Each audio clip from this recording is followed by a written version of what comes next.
Professor doctor Mayank સાહેબ શાહ જેમને જે વાર્ષિક પુણ્યતિથિ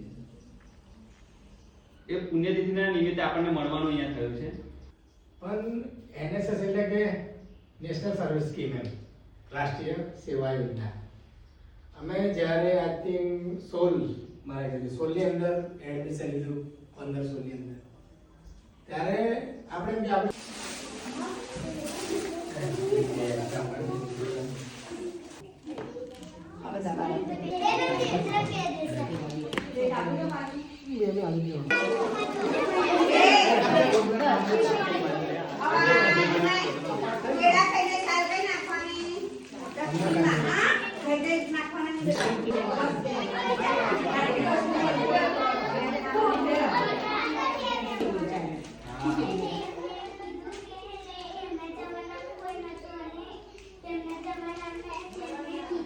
ચલો અહીંયા ગાડી તમે ગાડી પધાર્યા મારી શાળાને ધ્યાનમાં રાખી મારા શાળાના બાળકોને કે જેને મળતા જ આનંદિત થઈ કોલાહલ મારી સ્કૂલની અંદર કર્યો એ બદલ હું તમારી ખૂબ ખૂબ આભારી છું. અને ફરી તમે પધારો આવા નવા વિચાર સાથે એવી આશા.